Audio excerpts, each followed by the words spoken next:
Welcome to Wicked Shizuku's Reviews, bringing you a southern perspective on books, movies, music, and much, much more.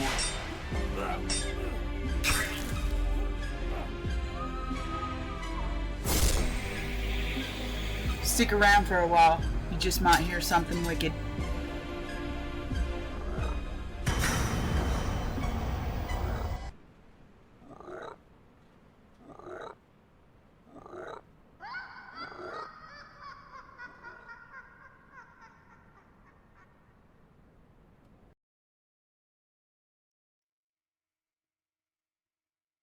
And hello again, everyone. Welcome to episode 66 of Wicked Shizuku's Reviews. And this is a Monday read, so you know what that means. It's an inaugural address. And today you will also get Fairy Tale going along with this one in episode 66.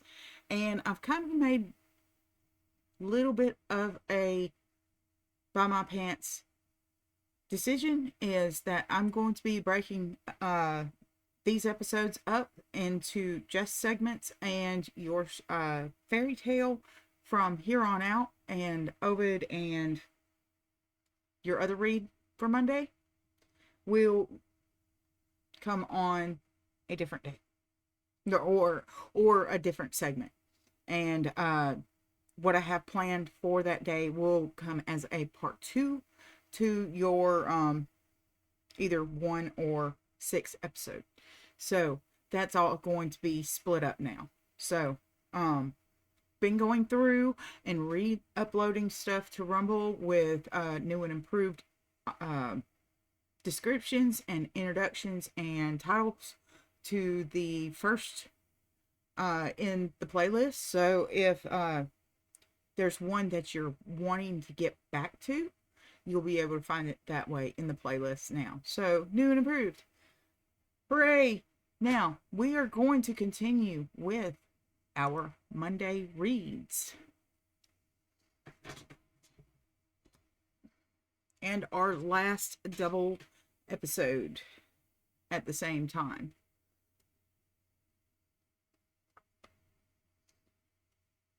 So, we left off at James K. Polk. Something interesting about James K. Polk is that he was the 13th Speaker of the House before he was president. He was also the governor of Tennessee right beforehand. So he went from governorship into the executive after that. So he was also a Jacksonian Democrat and was mentored by Jackson. So this guy carried a lot of Jackson's policies and ideas.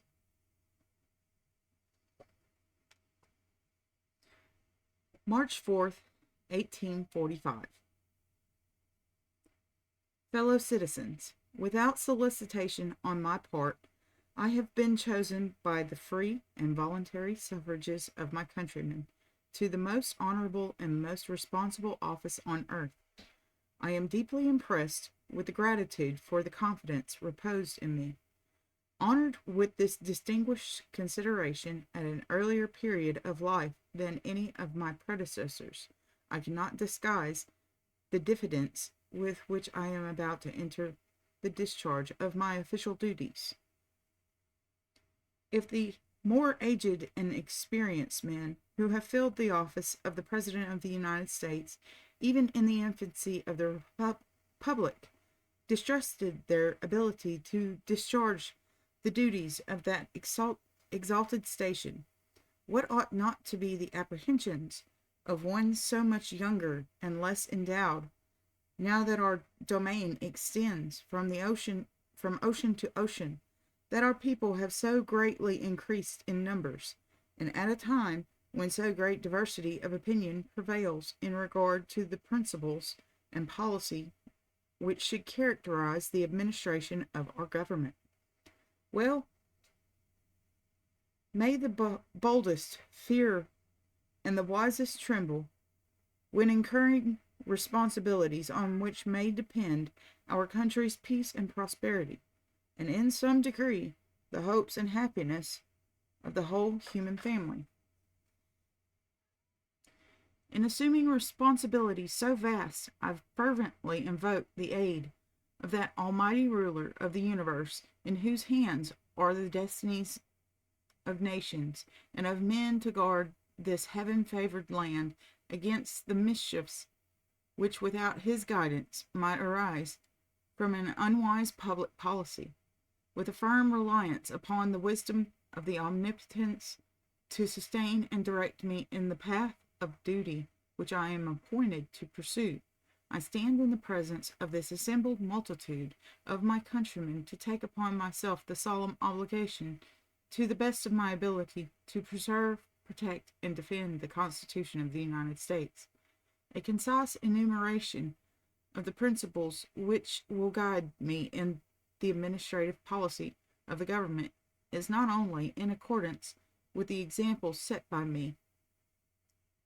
me by all my predecessors, but is eminently befitting the occasion. The Constitution itself, plainly written as it is, the safeguard of our federative compact, the offspring of concession and compromise, binding together in the bonds of peace and union this great and increasing family of free and independent states, will be the chart by which I shall be directed. It will be my first care to administer the government in the true spirit of that instrument, and to assume no powers not expressly granted or clearly implied in its terms. The government of the United States is one of delegated and limited powers, and it is by a strict adherence to the clearly granted powers, and by abstaining from the exercise of doubtful or unauthorized implied powers, that we have only sure guarantee against the recurrence of those unfortunate collisions between the federal and state authorities, which have occasionally so much disturbed harmony of our system, and even threatened the perpetuity of our glorious union. To the states, respectively, or to the people, have been reserved the powers not delegated to the United States by the Constitution, nor prohibited by it to the states. Each state is a complete sovereignty within the sphere of its reserved powers. The government of the Union, acting within the sphere of its delegated authority, is also a complete sovereignty. While the general government should abstain from the exercise of authority not clearly delegated to it, the states should be equally careful that in the maintenance of their rights they do not overstep the limits of power reserved to them. One of the most distinguished of my predecessors attached deserved importance to the support of the state governments in all their rights. As the most competent administration for our domestic concerns and the surest bulwark against anti-republican tendencies, and to the preservation of the general government in its whole constitutional vigor, as the sheet anchor of our peace at home and safety abroad, to the government of the United States has been entrusted the exclusive management of our foreign affairs. Beyond that, it wields a few general enumerated powers. It does not force reform on the states. It leaves individuals over whom it casts its protecting influence entirely free to improve their own condition by the legitimate exercise of all their mental and physical powers. It is a common protector of each and all the states, of every man who lives upon our soil, whether of native or foreign birth, of every religious sect, in their worship of the Almighty according to the dictates of their own conscience, of every shade of opinion, in the most free inquiry of every art, trade, and occupation consistent with the laws of the states, and we rejoice in the general happiness, prosperity, and advancement of our country. which have been the offspring of freedom, and not of power. This most admirable and wisest system of well-regulated self-government among men ever devised by human minds has been tested by its successful operation for more than half a century, and if preserved from the usurpations of the federal government on the one hand, and the exercise by the states of powers not reserved to them on the other, will, I fervently hope and believe, endure for ages to come, and dispense the blessings of civil and religious liberty to distant generations. To effect objects so dear to every patriot, I shall devote myself with anxious solicitude. It will be my desire to guard against the most fruitful source of danger to the harmonious action of our system, which consists in substituting the mere discretion and caprice of the executive, or of majorities in the legislative department of the government, for powers which have been withheld from the federal government by the Constitution.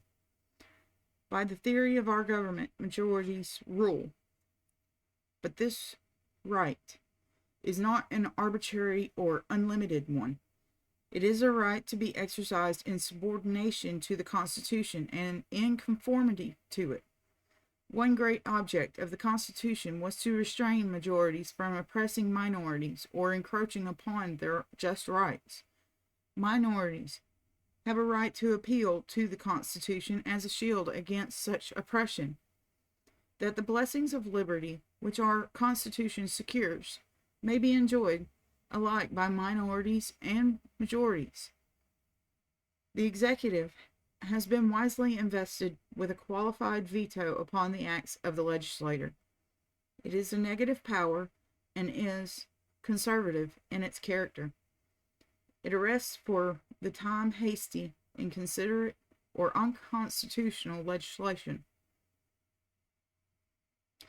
invites reconsideration, and transfers questions at issue between the legislative and executive departments to the tribunal of the people. Like all other powers, it is subject to be abused. When judiciously and properly exercised, the Constitution itself may be saved from infraction, and the rights of all preserved and protected. The inestimable value of our federal union is felt and acknowledged by all. By this system of united and confederate states, our people are permitted collectively and individually to seek their own happiness in their own way, and the consequences have been most auspicious since the Union was formed, and the number of states has increased from 13 to 28. Two of these have taken their position as members of the Confederacy within the last week. Our population has increased from 3 to 20 millions. Wow.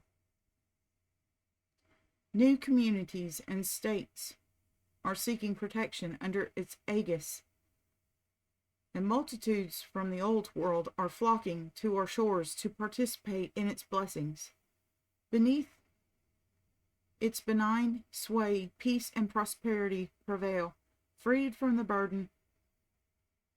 burdens and miseries of wars.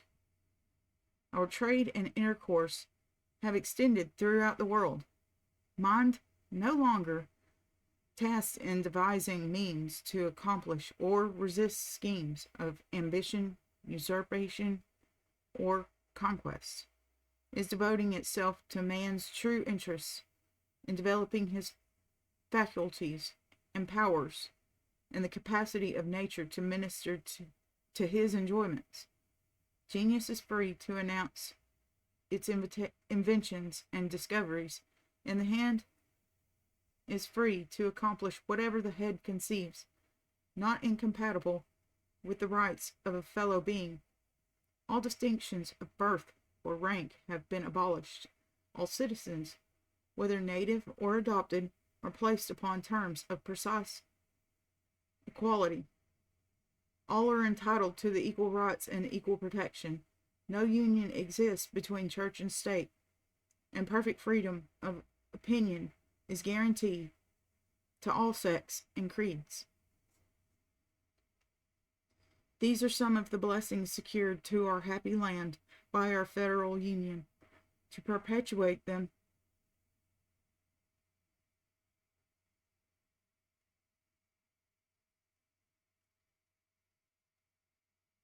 no, excuse me, to perpetuate them is our sacred duty, to preserve it. Who shall assign limits to the achievements of free minds and free hands under the protection of this glorious union? No treason to mankind since the organization of society would be equal in atrocity to that of him who would lift his hand to destroy it. He would overthrow the noblest structure of human wisdom which protects himself and his fellow man. He would stop the progress of free government and involve his country either in anarchy or despotism. He would extinguish the fire of liberty, which warms and animates the hearts of happy millions, and invites all the nations of the earth to imitate our example. If he say that error and wrong are committed in the administration of the government, let him remember that nothing human can be perfect, and that by man, and that under no other system of government revealed by heaven or devised by man has reason been allowed so free and broad a scope to combat error. Has the sword of despots proved to be a safer or surer instrument of reform in government than enlightened reason? Does he expect to find among the ruins of this union a happier abode for our swarming millions than they now have under it? Every lover of this country must shudder at the thought of the possibility of its dissolution, and will be ready to adopt the patriotic sentiment. Our federal union, it must be preserved. To preserve it, the compromises which alone enabled our fathers to form a common constitution for the government and protection of so many states and distinct communities of such diversified habits, interests, and domestic institutions, must be sacredly and religiously observed. Any attempt to disturb or destroy these compromises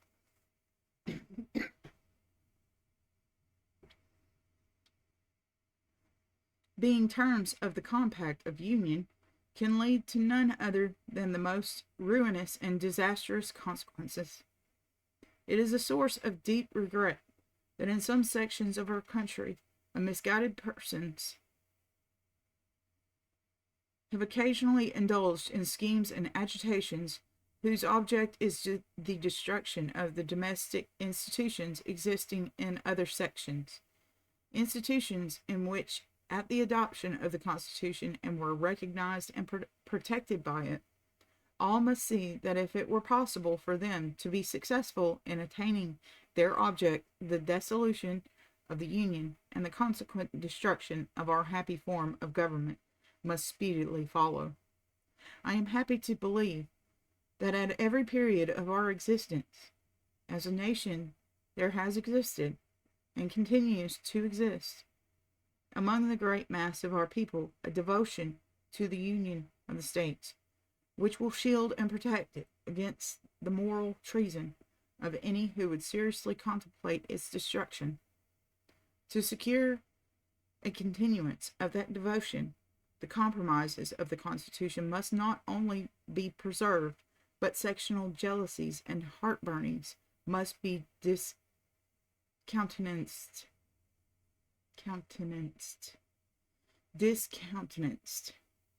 and all should remember that there are members of the same political family, having a common destiny to increase the attachment of all of our people to the Union.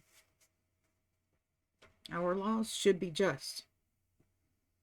Any policy which shall tend to favor monopolies or the peculiar interests of sections or classes must operate to the prejudice of the interests of their fellow citizens, and should be avoided. If the compromises of the Constitution be preserved, if sectional jealousies and heartburnings be discountenanced, if our laws be just and the government be practically administered strictly within the limits of power prescribed to it, we may discard all apprehensions for the safety of the Union. With these views of the nature, character, and objects of the government and the value of the Union, I shall steadily oppose the creation of those institutions and systems which in their nature tend to pervert it from its legitimate purposes and make it the instrument of sections, classes, and individuals. We need no national banks or other extraneous institutions planted around the government to control or strengthen it in opposition to the will of its authors. Experience has taught us how unnecessary they are as auxiliaries of the public authorities, how impotent for good and how powerful for mischief. Ours was intended to be plain and frugal. Ours was intended to be a plain and frugal government, and I shall regard it to be my duty to recommend to Congress, and as far as the executive is concerned, to enforce by all means within my power the strictest economy in the expenditure of the public money, which may be compatible with the public interests. A national debt has become almost an institution of European monarchies. It is viewed in some of them as an essential prop to existing governments. Melancholy is the condition of that people whose government can be sustained only by a system which periodically transfers large amounts from the labor of the many to the coffers of the few. Such a system is incompatible with the ends for which our republican government was instituted.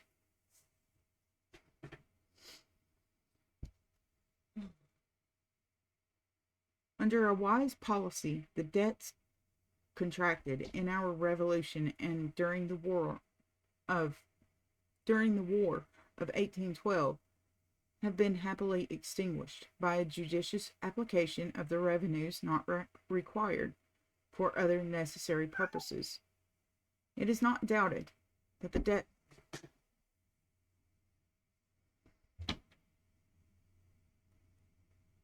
which has grown out of the circumstances of the last few years may be speedily paid off. I congratulate my fellow citizens on the entire restoration of the credit of the general government of the Union and that of many of the states. Happy would it be for the indebted states if they were freed from their liabilities, many of which were incautiously contracted. Although the government of the Union is neither in a legal nor a moral sense bound for the debts of the states, and it would be a violation of our compact of union to assume them, yet we cannot not but feel a deep interest in seeing all the states meet their public liabilities and pay off their just debts at the earliest practicable period. That they will do so as soon as it can be done without imposing too heavy burdens on their citizens, there is no reason to doubt. The sound moral and honorable feeling of the people of the indebted states cannot be questioned, and we are happy to perceive a settled disposition of their part, as their ability returns after a season of unexampled pecuniary pecuniary embarrassment to pay off all just demands and to acquiesce in any reasonable measures to accomplish that object. One of the difficulties which we have had to encounter in the practical administration of the government consists in its adjustment of our revenue laws and the levy of the taxes necessary for the support of the government. In the general proposition that no more money shall be collected than the necessities of an economical administration shall require, all parties seem to acquiesce. Nor does there seem to be any material difference of the opinion as to the absence of right in the government to tax one section of the country, or one class of citizens, or one occupation, for the mere profit of another.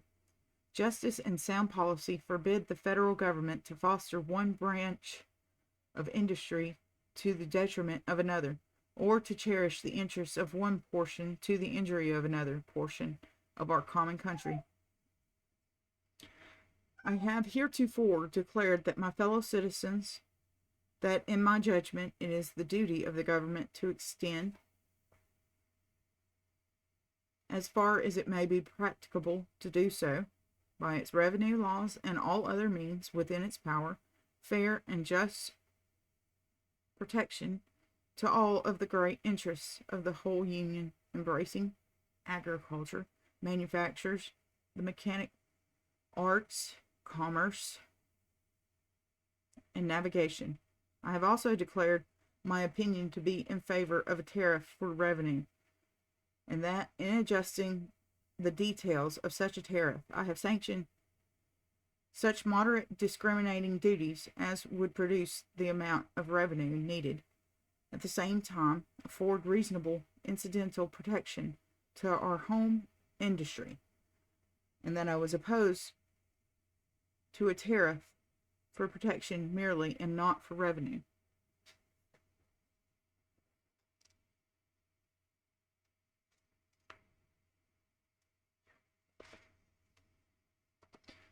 The power to lay and collect taxes, duties, imposts, and excises was an indispensable one to be conferred on the federal government, which without it would possess no means of providing for its own support.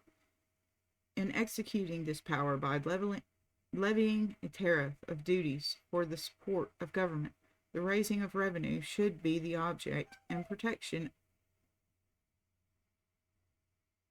the incident.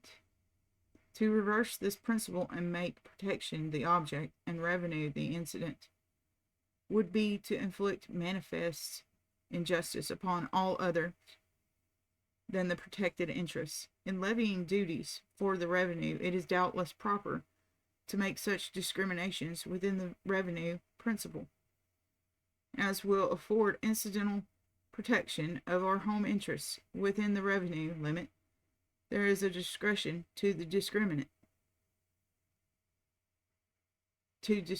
There is a discretion to discriminate.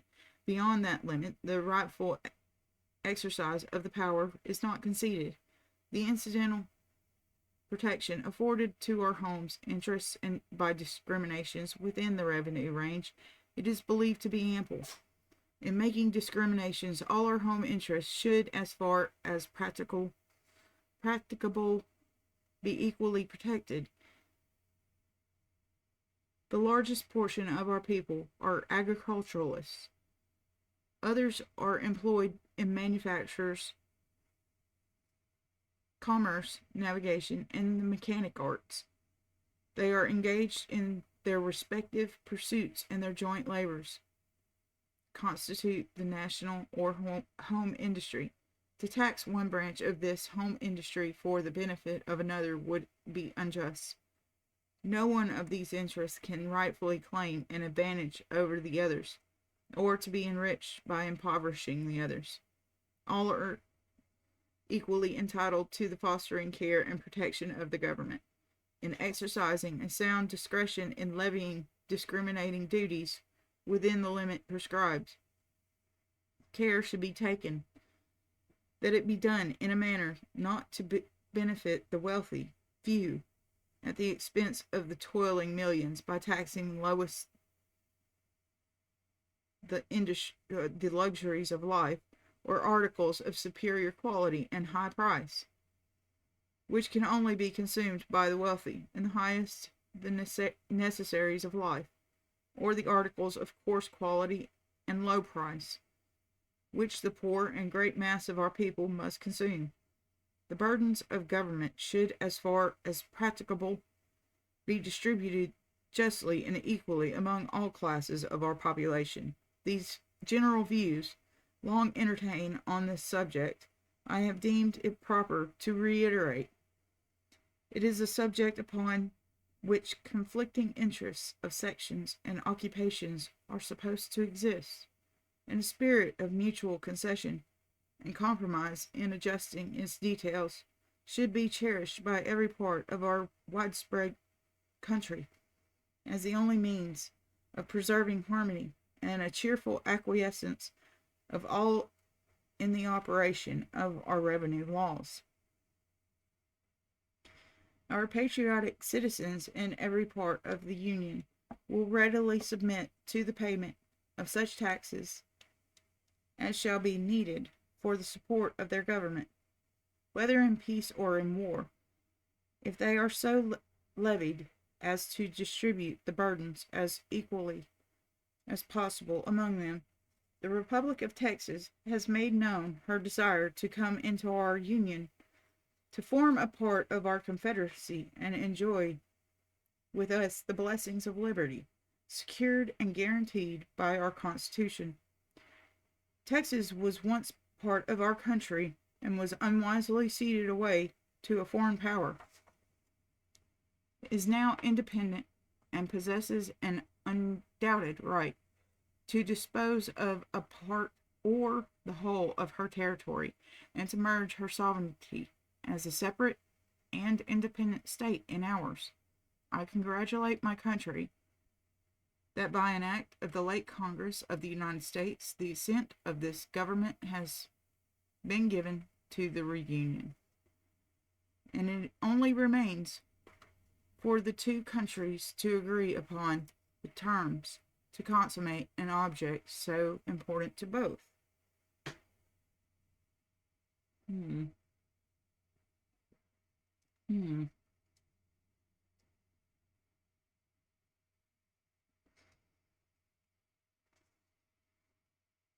I regard the question of annexation as belonging exclusively to the United States and Texas. They are independent powers competent to contract, and foreign nations have no right to interfere with them or to take exceptions to their reunion. Foreign powers do not seem to appreciate the true character of our government. Our union is a confederation of independent states whose policy is peace with each other and all the world. To enlarge its limits and to exceed the dominions of peace over additional territories and increasing millions, the world has nothing to fear from military ambition in our government, while the chief magistrate and the popular branch of Congress are elected for short terms by the suffrages of those millions who must in their own persons bear all the burdens and miseries of war. Our government cannot be otherwise than pacific. Foreign powers should therefore look on the annexation of Texas to the United States not as the conquest of a nation seeking to extend her dominions by arms and violence, but as the peaceful acquisition of a territory once her own, by adding another member to our confederation with the consent of that member, thereby diminishing the chances of war and opening to them new and ever increasing markets for their products. Hmm.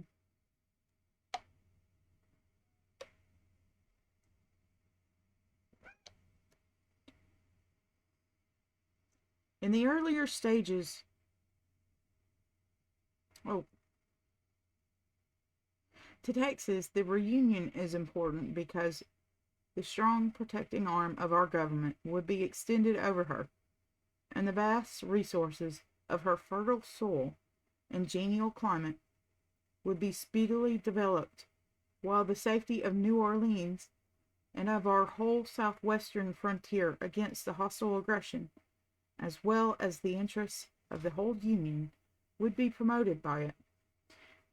In the earlier stages of our national existence, the opinion prevailed was some of that our system of confederated states could not operate successfully over an extended territory, and serious objections have at different times been made to the enlargement of our boundaries. These objections were earnestly urged when we acquired Louisiana. Experience has shown that they were not well founded. The title of numerous Indian tribes to vast tracts of country have been extinguished. New states have been admitted into the Union. New territories have been created, and our jurisdiction and laws extend over them. As our population has expanded and the Union has been cemented and strengthened, as our boundaries have been enlarged and our agricultural population has been spread over a large surface, our federative system has acquired additional strength and security.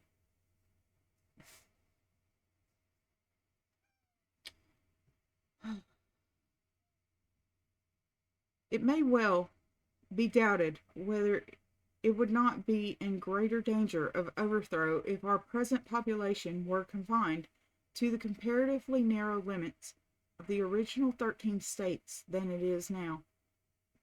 That they are sparsely settled over a more expanded territory.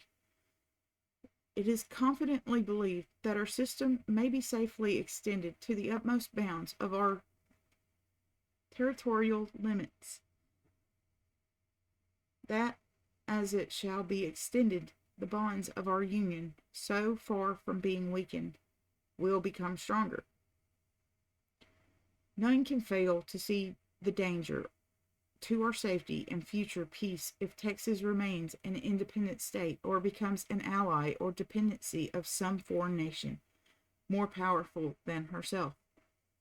Is there one among our citizens who would not prefer perpetual peace with Texas to occasional wars, which so often occur between bordering independent nations? Is there one who would not prefer free intercourse with her to high duties on all our products and manufactures which enter her ports or cross her frontiers? Is there one who would not prefer an unrestricted communication with her citizens to the frontier obstructions which must occur if she remains out of the Union?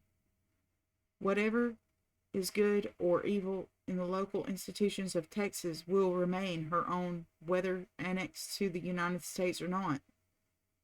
None of the present states will be responsible for any of them than they are for the local institutions of each other. They have confederated together for certain specified objects, upon the same principle that they would refuse to form a perpetual union with Texas because of her local institutions. Our forefathers would have been prevented from forming our present union. Perceiving no valid objection to the measure, and many reasons for its adoption vitally affecting the peace and safety and the prosperity of both countries, I shall, on the broad principle which formed the basis and produced the adoption of our Constitution, and not in any narrow spirit of sectional policy, endeavor by all constitutional, honorable, appropriate, and appropriate means consummate the express will of the people and the government of the United States by the reannexation of Texas to our Union at the earliest practicable period. Nor will it become in a less degree my duty to assert and maintain by all constitutional means the right of the United States to that portion of our territory which lies beyond the Rocky Mountains. Our title to the country of the Oregon is clear and unquestionable, and already are of our people preparing to perfect that title by occupying it with their wives and children. But 80 years ago, our population was confined on the west by the ridge of the Alleghanies. Within that period, within the lifetime, I might say, of some of my hearers, our people, increasing to many millions, have filled the eastern valley of the Mississippi, adventurously ascended the Missouri to its head springs, and are already engaged in establishing the blessings of self-government in the valleys of which the rivers flow to the Pacific. The world beholds the peaceful triumphs of the industry of our immigrants. To us belongs the duty of protecting them adequately, wherever they may be upon our soil. The jurisdiction of our laws and the benefits of our republican institutions should be extended over them in the distant regions which they have selected their homes.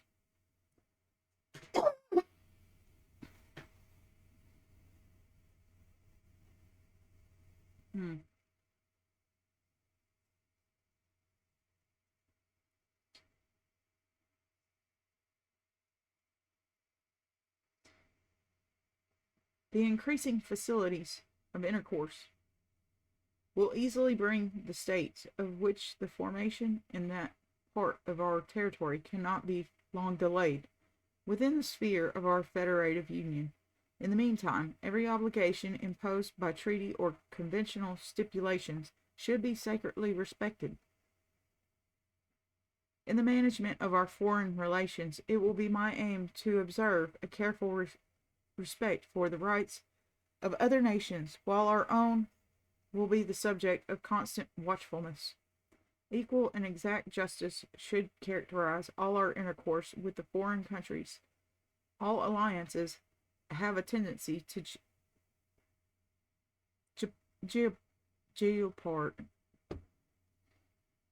jeopardy. The word looks like jeopardy, but it doesn't have a Y. Geopard.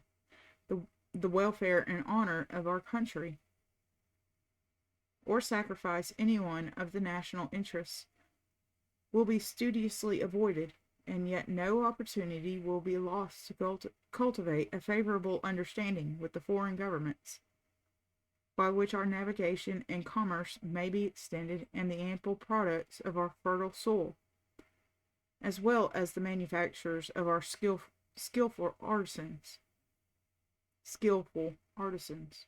find a ready market and remunerating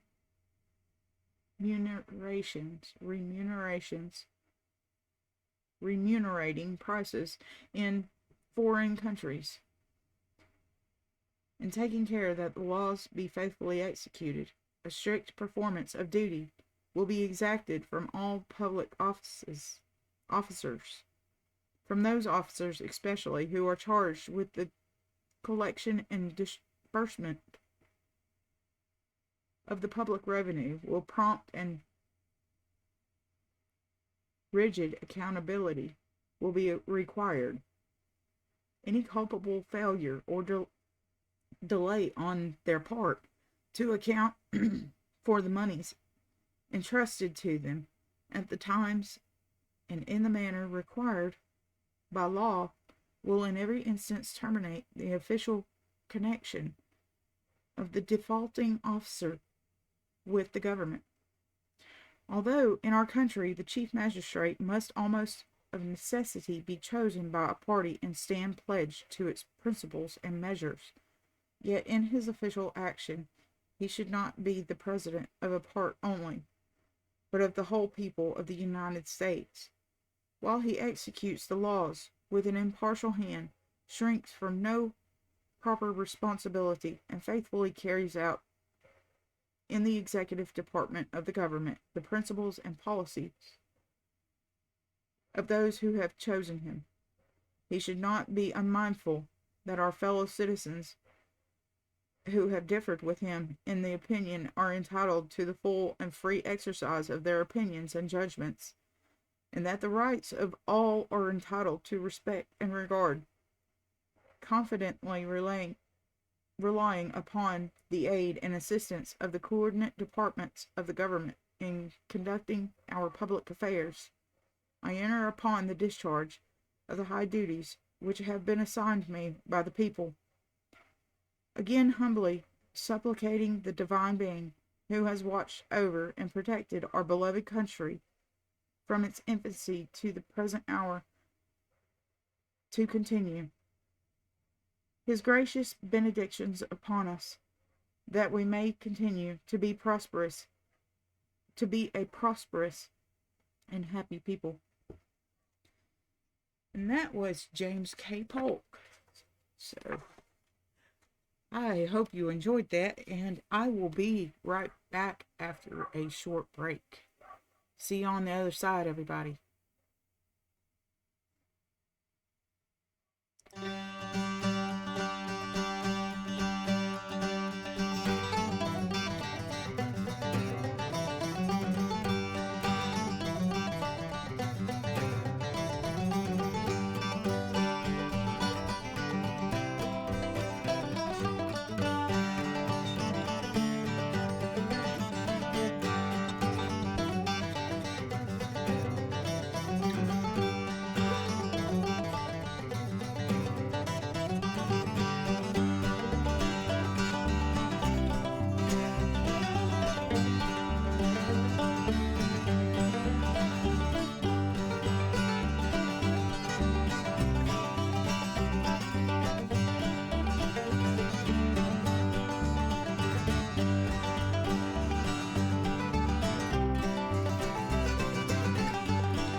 And welcome back, and thanks for sticking with me. So you get your Scottish fairy tale for the episode. Hooray! And let's change this out, shall we? Nope, not that one. Not that one either. There we go. And I shall be reading out tonight The Elfen Knight. There is a lone moor in Scotland, which in times past was said to be haunted by an elfin knight. This knight was only seen at rare intervals, once in every 7 years or so. But the fear of him lay on all the country round, for every now and then someone would set out to cross the moor and would never be heard of again. And although men might search every inch of the ground, no trace of him would be found, and with a thrill of horror, the searching party would go home again, shaking their heads and whispering to one another that he had fallen into the hands of the dreaded knight. So, as a rule, the moor was deserted, for nobody dare pass that way, much less live there. And by, it became the haunt of all sorts of wild animals, which made their lairs there, as they found that they were never that they never were disturbed by a mortal huntsman. Now, in the same region lived two young earls, Earl St. Clair and Earl Gregory, who were such friends that they rode and hunted and fought together, if need be. And as they were both very fond of the chase, Earl Gregory suggested one day that they go a-hunting on the haunted moor, in spite of the elfin king. "Certes, I hardly believe in him at all," cried the young man with a laugh. "Methinks 'tis but an old wife's tale to frighten the bairns withal, lest they go straying amongst the heather and lose themselves, and 'tis pity that such fine sport should be lost, because we two bearded men pay heed to such gossip." But Earl St. Clair looked grave. "'Tis ill meddling with unchancy things," he answered, "and 'tis no bairn's tale that travellers have set out to cross that moor, who have vanished bodily, and never mair been heard of. But it is, as thou sayest, a pity that so much good sport be lost, all because the elfin knight chooses to claim the land as his, and make us mortal pay toll for the privilege of planting a foot upon it. I've heard tell, however, that one is safe from any power that the knight may have if one weareth the sign of the Blessed Trinity. So let us bind that on our arms and ride forth without fear."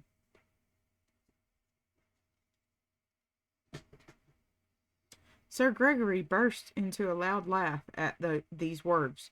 "Dost thou think that I am one of the bairns?" he said. "First to be frighted by an idle tale, and then to think that the leaf of clover will protect me. No, no, carry that sign if thou will. I will trust to my good bow and arrow." But Earl St. Clair did not heed his companion's words, for he remembered how his mother had told him, when he was a little lad at her knee, that whoso carried the sign of the Blessed Trinity need never fear any spell that might be thrown over him by warlock or witch, elf or demon. So he went out to the meadow and plucked a leaf of clover, which he bound on his arm with a silken scarf, when he mounted his horse and rode with the Earl Gregory to the desolate and lonely moorland. For some hours all went well, and in the heat of the chase the young men forgot their fears.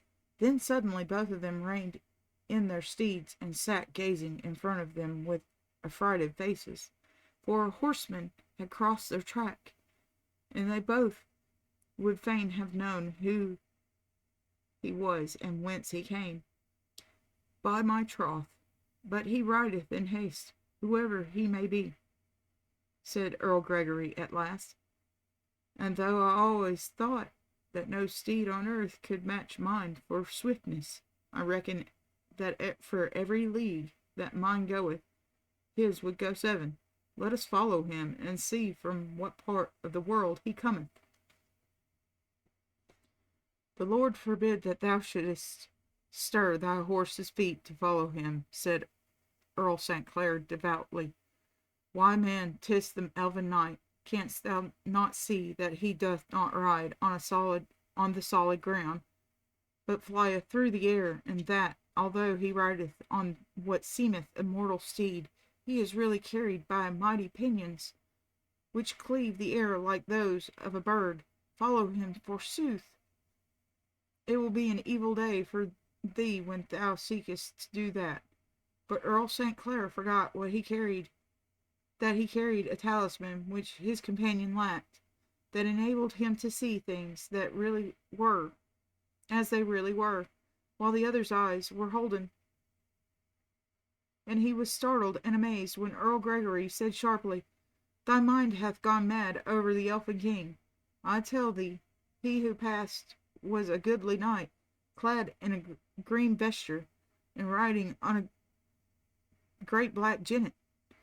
And because I love a gallant horseman, and would fain learn his name and degree, I would follow him till I find him, even if it be at the world's end. And without another word he put his spurs to his horse and galloped off in the direction which the mysterious stranger had taken, leaving Earl St. Clair alone upon the moorland, his fingers touching the sacred sign and his trembling lips muttering prayers for protection. For he knew that his friend had been bewitched, and he had made up his mind, brave gentleman that he was, that he would follow him to the world's end if need be, and try to deliver him from the spell that had been cast over him, while meanwhile Earl Gregory rode on, ever following the wake of the knight in green, over moor and burn and moss, till he came to the most desolate region that he had ever been in his life, where the wind blew cold, as if from snowfields, and where the hoarfrost lay thick and white on the withered grass at his feet. And there in front of him was a sight from which mortal man might as well shriek back in awe and dread. For he saw an enormous ring marked out on the ground, inside of which the grass, instead of being withered and frozen, was lush and rank and green, where the hundreds of shadowy elfin figures were dancing, clad in loose transparent robes of dull blue, which seemed to curl and twist around the wearers like snaky wreaths of smoke. These weird goblins were shouting and singing as they danced, and waving their arms above their heads, and throwing themselves about on the ground for all the world as if they had gone mad. And when they saw Earl Gregory halt on his horse just outside the ring, they beckoned him with their skinny fingers. Come hither, they shouted. Come, tread a measure with us, and afterwards we will drink to thee out of our monarch's loving cup. And strange as it may seem, the spell that had been cast over the young earl was so powerful that, in spite of his fear, he felt that he must obey the eldritch summons, and he threw his bridle on his horse's neck and prepared to join them. But just then an old grizzled goblin stepped out from among the companions and approached him. Apparently he dare not leave the charmed circle, for he stopped at the edge of it. Then, stooping down and pretending to pick something up, he whispered in a hoarse whisper, I know not whom thou art, nor from whence thou comest, Sir Knight, but if thou lovest thy life, see to it that thou comest not within this ring, nor joinest with us in our feast, else wilt thou be forever undone. But Earl Gregory only laughed. I vowed that I would follow the Green Knight, he replied, and I will carry out my vow, even if the venture leadeth me close to the nethermost world. And with these words he stepped over the edge of the circle, right in amongst the ghostly dancers. At his coming they shouted louder than ever, and danced more madly, and sang more lustily. Then, all at once, silence fell upon them, and they parted into two companies, leaving a way through their midst, up which they signed to the earl to pass. He walked through their ranks till he came to the middle of the circle, and there, seated at the table of the red marble, was the knight whom he had come so far to seek, clad in grass-green robes, and before him, cut on the table, stood a wondrous goblet, fashioned from an emerald, and set round the rim with blood-red rubies. And this cup was filled with heather ale, which foamed up over the brim, and when the knight saw Sir Gregory, he lifted it from the table and handed it to him with a stately bow, and Sir Gregory, being very thirsty, drank.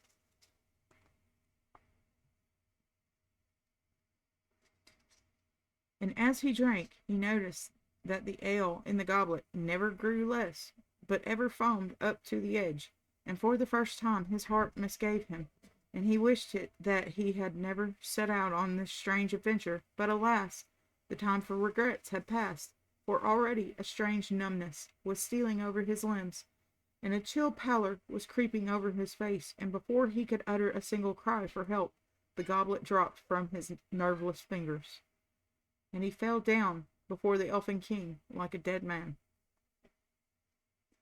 Then a great shout of triumph went up from all the company, for if there was one thing which filled their hearts with joy, it was to entice some unwary mortal into their ring and throw their uncanny spell over him, so that he must needs spend long years in their company.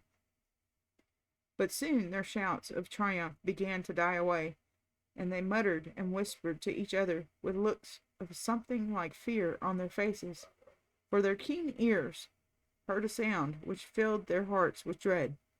It was the sound of human footsteps, which were so free and untrammeled that they knew at once that the stranger, whoever he was yet untouched by any charm, and if this were so, he might work them ill and rescue their captive from them. And what they dreaded was true, for it was the brave Sir Earl St. Clair, who approached, fearless and strong because of his holy sign he bore. And as soon as he saw the charmed ring and the eldritch dancers, he was about to step over its magic border, when the little grizzled goblin who had whispered to Earl Gregory came and whispered to him also. "Alas, alas!" he exclaimed, with a look of sorrow on his wrinkled face. "Hast thou come, as thy companion came, to pay thy toll of years to the Elfin King? Oh, if thou hast wife or child behind thee, I beseech thee, by all that thou holdest sacred, to turn back ere it be too late." "Who art thou, and from whence hast thou come?" asked the Earl, looking kindly down at the little creature in front of him. "I came from the country that thou hast come from," wailed the goblin, "for I was once a mortal man, even as thou, but I set out over the enchanted moor, and the Elfin King appeared in the guise of a beauteous knight, and he looked so brave and noble and generous, and I followed him hither, and drank of his heather ale, and now I am doomed to bide here till 7 long years be spent. As for thy friend Sir Earl, he too hath drunk of the accursed draught, and he now lieth as dead at our lawful monarch's feet. He will wake up, 'tis true, but it will be such a guise as I wear, and to the bondage with which I am bound. Is there naught that I can do to rescue him?" cried Earl St. Clair eagerly, "ere he taketh on him the elfin shape? I have no fear of the spell of his cruel captor, for I bear the sign of the one who is stronger than he. Speak speedily, little man, for time presseth." "There is something that thou couldst do, Sir Earl," whispered the goblin, "but to essay it were a desperate attempt, for if thou failest, then could not even the power of the blessed sign save thee." "And what is that?" asked the Earl impatiently. "Thou must remain motionless," answered the old man, "in the cold and the frost till dawn break, and the hour cometh when they sing maidens in the holy church. Then must thou walk slowly 9 times round the edge of the enchanted circle, and after that thou must walk boldly across it to the red marble table where sits the Elfin King. On it thou wilt see an emerald goblet studded with rubies and filled with heather ale, that thou must secure and carry away. But whilst thou art doing so, let no word cross thy lips, for this enchanted ground whereon we dance may look solid to mortal eyes, but in reality it is not so. 'Tis but a quaking bog, and under it is a great lake, wherein dwelleth a fearsome monster, and if thou so much as utter a word while thy foot resteth upon it, thou wilt fall through the bog and perish in the waters beneath." So saying, the grisly goblin stepped back among his companions, leaving Earl St. Clair standing alone on the outskirts of the charmed ring. There he waited, shivering with cold, through the long, dark hours, till the gray dawn began to break over the hilltops, and with his coming, the elfin forms before him seemed to dwindle and fade away. And at the hour when the sound of the matin bell came softly pealing from across the moor, he began his solemn walk. Round and round the ring he paced, keeping steadily on his way, although loud murmurs of anger, like distant thunder, rose from the elfin shades, and even the very ground seemed to heave and quiver, as it would shake this bold intruder from its surface. But through the power of the blessed sign on his arm, the Earl St. Clair went on unhurt. When he had finished pacing round the ring, he stepped boldly onto the enchanted ground and walked across it, and what was his astonishment to find that all the ghostly elves and goblins whom he had seen were lying frozen into tiny blocks of ice, so that he was sore put to it to walk amongst them without treading upon them. And as he approached the marble table, and the very hairs rose on his head at the sight of the elfin king sitting behind it, stiff and stark like his followers, while in front of him lay the form of Earl Gregory, who had shared the same fate. Nothing stirred save two coal-black ravens, who sat, one on each side of the table, as if to guard the emerald goblet, flapping their wings and croaking hoarsely. When Earl St. Clair lifted the precious cup, they rose in the air and circled round his head, screaming with rage and threatening to dash it from his hands with their claws, while the frozen elves and even their mighty king himself stirred in their sleep and half sat up, as if to lay hands on the presumptuous intruder, but the power of the holy sign restrained them, else had Earl St. Clair been foiled in his quest.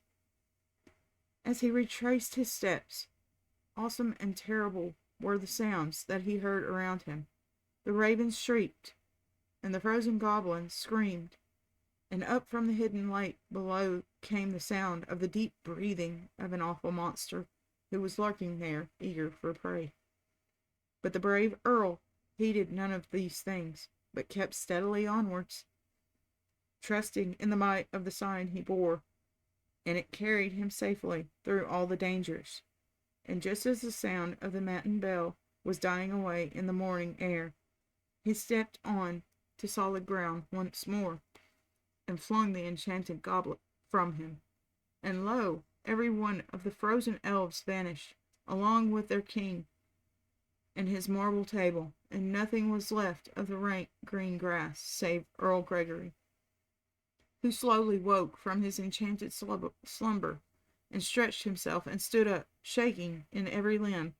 He gazed vaguely around him, as if he scarce remembered where he was. And then, after Earl St. Clair had run to him and had held him in his arms till his senses returned, and the warm blood coursed through his veins, the two friends returned to the spot where Earl St. Clair had thrown down the wondrous goblet. They found nothing but a piece of rough gray whinstone, with a drop of dew hidden in a little crevice with the hollow, which was hollowed in its side. And that was the end of the Elfin Night. And the next time I visit a Scottish fairy tale, we will be covering Habitrot the Spintress. So that sounds a little interesting. Don't know what it's about, but interesting. So if you liked this episode, if you found it entertaining, if you found it informative, would you please give me a like, subscribe, and share? And if you have any questions, put them down into the comment section below, and I will get back to you as soon as possible. Stay groovy out there, everybody. Love you. See you in 67.